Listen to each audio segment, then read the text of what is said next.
The city was drowning in rain. Streetlights blurred into streaks of gold through the downpour, and the scent of wet asphalt mixed with the faint tang of exhaust fumes. It was nearly midnight, and the streets had emptied, except for one woman running as if the storm itself were chasing her. Lila Monroe clutched her worn-out purse tight against her chest, her thin coat soaked through.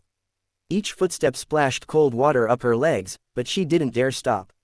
Her lungs burned, and her heartbeat pounded in her ears louder than the thunder. She'd felt it for hours, the uneasy prickle between her shoulder blades, the shadows that moved when she did. It wasn't just paranoia anymore. Someone was following her. She turned down a narrow alley, the sound of her hurried breaths echoing off the brick walls.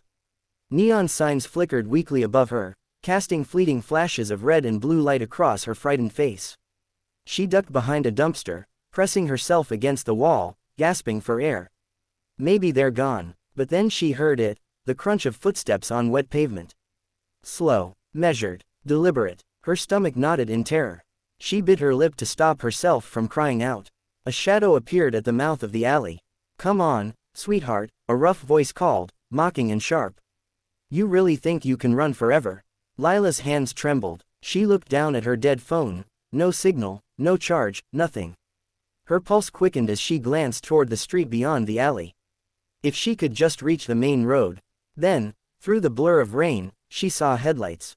A black car rolled slowly into view, sleek and polished, almost silent except for the hum of its engine. It stopped right at the corner, like it had been waiting. The driver's door opened, and a tall man stepped out. His presence was striking, broad-shouldered, wrapped in a long black coat, rain glistening off his hair. His eyes were dark and intense, his face expressionless, yet commanding. He spoke just one line. "Get in the car." Lila froze, staring at him through the rain. What? His gaze didn't waver. His voice carried a calm authority that cut through the chaos around them. "Get in, now." Behind her, the footsteps grew louder. A man cursed under his breath. Lila's chest tightened with panic. "Who are you?" she demanded, her voice trembling. "Someone who doesn't have time to explain," he said firmly, his tone low but urgent. "If you stay here, you die.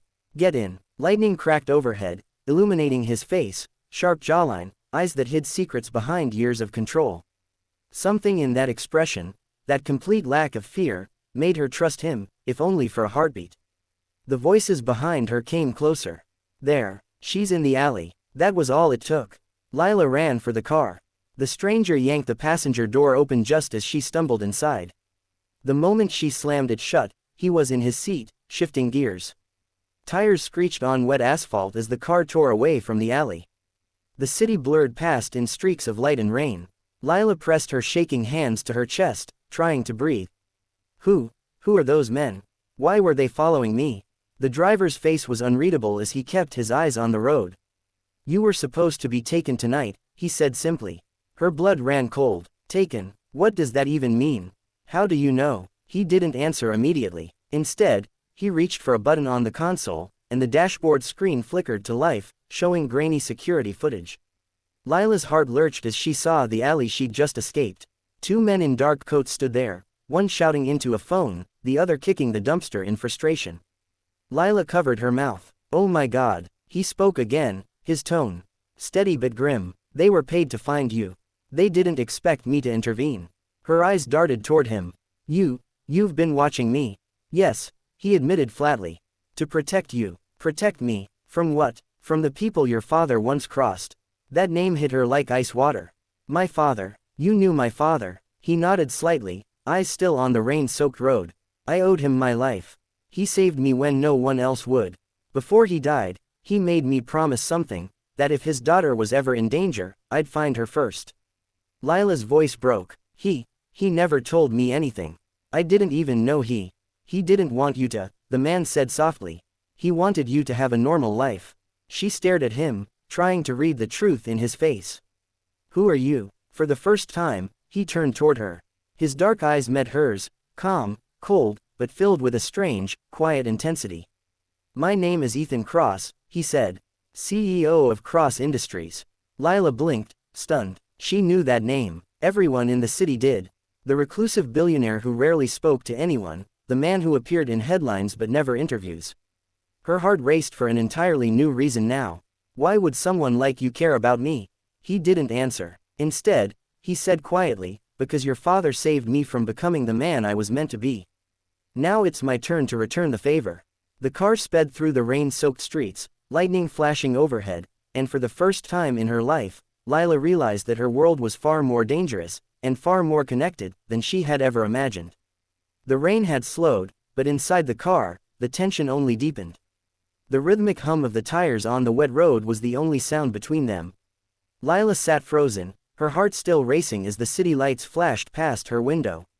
Ethan Cross, the silent CEO, the man the media called the ghost of Wall Street, sat beside her, calm and composed, his hand resting lightly on the steering wheel. His expression gave away nothing, yet his eyes flickered occasionally toward the rearview mirror, tracking something unseen. Lila broke the silence first. You said my father saved your life. How? What did he do? Ethan hesitated, his jaw tightening slightly, the first visible crack in his calm facade. Your father wasn't just a banker, he said slowly. He was an informant. He uncovered one of the largest laundering networks tied to a syndicate that now controls half the city's underground economy. Lila's mouth fell open. That's impossible. My father was, he worked in finance, yes, but he wasn't. He was both, Ethan interrupted gently. The syndicate found out. They killed him before he could testify. You were supposed to die with him. The air inside the car seemed to vanish. Lila pressed a trembling hand to her chest, her voice barely a whisper.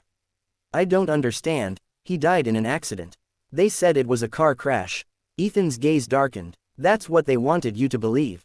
Lightning flared outside again, painting his face in white light. For the first time, Lila saw something else in his eyes, not just control, but pain. He wasn't speaking as a businessman. He was speaking as a man haunted by the past. What does any of this have to do with you? She asked. He exhaled slowly, like he'd been waiting for that question. Years ago, before I became who I am, I worked for them too. Lila turned sharply. You worked for the people who killed my father. Yes, Ethan said quietly. Back then, I was a fixer. I cleaned up their messes. But when your father discovered what the syndicate was doing, he didn't expose me. He could have destroyed me. Instead, he gave me a choice, disappear and rebuild, or die with them. I took his offer. He saved my life. And now, I'm trying to save yours. The words hung in the air like smoke. Lila stared at him, torn between fear and disbelief. So you're saying those men tonight? We're from the same organization, Ethan confirmed. They've been watching you for weeks. When you started asking about your father's old files, they decided to finish what they started. Her throat tightened. She remembered the old documents she'd found in her father's desk, numbers, offshore accounts, coded memos. She'd thought they were just business notes. But maybe she'd stirred something she didn't understand. Lila looked out the window, her reflection merging with the blurred cityscape. So what now? You just drive me somewhere safe and disappear again. Ethan's eyes flicked to her, unreadable. No, you're not safe anywhere anymore. Not until we find out who gave the order. We, she repeated, bitterly. Why do you care? Because the man who runs the syndicate now used to be my mentor, he said, his voice low and cold. And because your father died trying to stop him. The car pulled onto a deserted highway, the rain fading into a light drizzle. In the distance, the faint outline of the mountains rose against the cloudy night sky. Lila frowned. Where are we going? To a safe house, Ethan said. It's off-grid. No one knows it exists except me. But as they rounded a bend, a flicker of movement on the road ahead caught Ethan's eye. His jaw tightened instantly. Hold on. Without warning, he slammed the brakes. A black SUV blocked the road. Before Lila could speak, headlights flared behind them, two more vehicles closing in fast. Ethan's hands tightened on the wheel. They found us, he muttered. Lila's panic returned full force. What do we do? Ethan's voice was calm, too calm. We don't panic. He pressed a hidden button on the console. The dashboard lights shifted, and the engine roared with new power. Lila's eyes widened. What is this car? Modified, Ethan said, like its owner. The car lurched forward, spinning around in a blur of rain and gravel. Bullets shattered the night, sparking against metal. Lila ducked, covering her head as Ethan maneuvered with terrifying precision. Keep your head down, he ordered. They tore through the forest road, mud spraying behind them, the SUVs close on their tail. Each turn felt sharper, faster, every second a battle between life and death. Who are these people? Lila shouted over the sound of gunfire. The ones who think I'm still one of them, Ethan said grimly. The chase seemed endless until Ethan finally veered off into an unmarked dirt path, hidden by trees. After several minutes, the lights behind them disappeared. He slowed the car, breathing hard, his hands gripping the wheel. Lila sat in silence, her pulse still racing. "Are we safe now?" she whispered. "For tonight," he said. He parked in front of a remote cabin, barely visible through the fog. He turned to her, his expression grave. "They won't stop, Lila," he said quietly. "They've waited years to finish this. You're not just a target, you're the last piece of a story they thought they buried." Lila swallowed hard. "And you, what are you in this story?" Ethan looked at her, his eyes shadowed with something like regret. "I'm the man who helped start it." The rain began again, soft but steady, as lightning lit up the forest around them. And in that fleeting moment, Lila realized, this wasn't just a rescue. It was the beginning of a reckoning. The cabin stood deep within the forest, wrapped in mist and silence. It was an old wooden structure, the kind that looked abandoned to anyone passing by. But inside, it was a fortress, reinforced steel under the panels, hidden sensors along the walls. And a fire crackling in the stone hearth, throwing shadows that danced across the room. Lila stood near the window, her reflection flickering in the glass as raindrops slid down. Her mind spun in chaos. Less than an hour ago, she had been running for her life. Now, she was hiding with a man who used to work for the people who killed her father. Ethan stood at the table, peeling off his soaked jacket, revealing a holster strapped under his shirt. He moved with quiet efficiency, checking his phone, no signal, then typing rapidly into a small encrypted device. "You should rest," he said without looking at her. "We might have to move again before dawn." Lila's voice trembled. "You keep saying we, but you're not telling me everything, are you?" He finally looked up. His gray eyes met hers, steady but tired. "What do you want to know?" "Everything," she whispered. "Why my father died, what he was involved in, and what you really want from me." Ethan hesitated, then set the device aside. "All right," he said softly. "You deserve the truth." He walked to the fireplace, staring into the flames for a long moment. The light cast a golden outline around him, making his face seem both human and haunted. "Your father wasn't just a man fighting corruption," Ethan began. "He was fighting a person, Marcus Vance. My former mentor." Lila frowned. "Marcus Vance, the billionaire investor, the one who owns Vance Global Holdings?" Ethan nodded. "That's the one. To the world, he's a philanthropist. But behind that mask, he's the architect of one of the most dangerous networks in the country, smuggling, offshore fraud, even assassinations disguised as accidents." He turned to her. "Your father was his financial director. He discovered Vance was funneling billions into shell companies linked to political bribes and weapon deals. He tried to expose it." Lila's stomach dropped. "And you were part of it?" "I was his enforcer," Ethan said, his tone flat. "My job was to silence anyone who got too close. But when I was sent to deal with your father, he did something no one else ever had." Lila's breath caught. "What?" He didn't run. He looked me in the eye and said, "I know who you are, Ethan Cross. And I know what you've lost." Ethan paused, his hand tightening slightly on the back of a chair. "He knew about my sister, how she died because of Vance's men. He told me I could make it right. He offered me his car keys and told me to take you, take his daughter, and disappear. He said he'd stay behind to delay them." Lila's eyes filled with tears. "You mean, he traded his life for mine?" Ethan nodded. "By the time I came back, his car had been staged to crash off the bridge. They made it look like a drunk driving accident. I tried to reach you, but Vance's men had you under watch. So I vanished. I've been waiting for the right time to finish what your father started."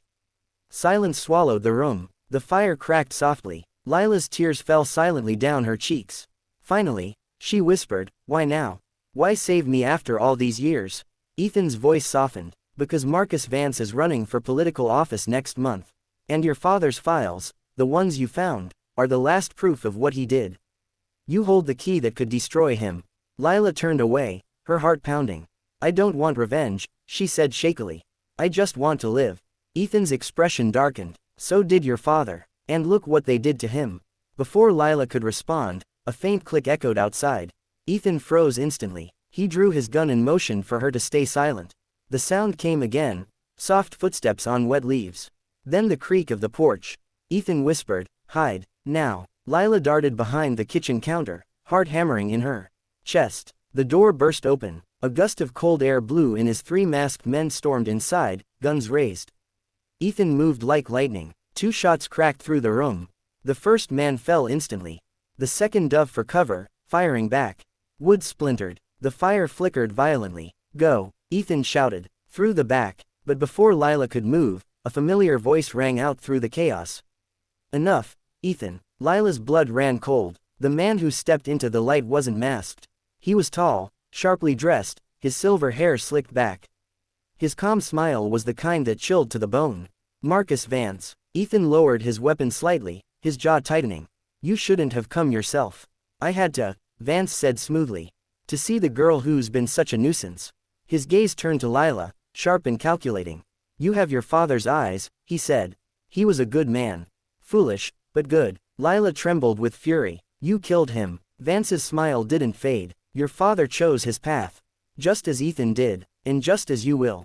Ethan took a step forward. You're not touching her. Oh, Ethan, Vance sighed. You always did let guilt cloud your judgment. He nodded to one of his men.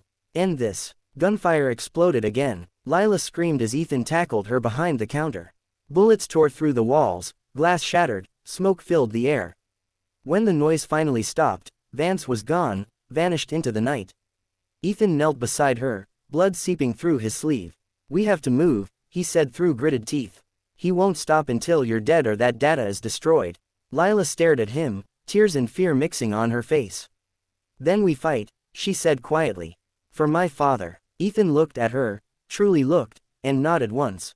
Then we fight. Outside, thunder rolled again, echoing through the mountains like a warning. But for the first time, Lila wasn't running anymore. She was ready to finish what her father started.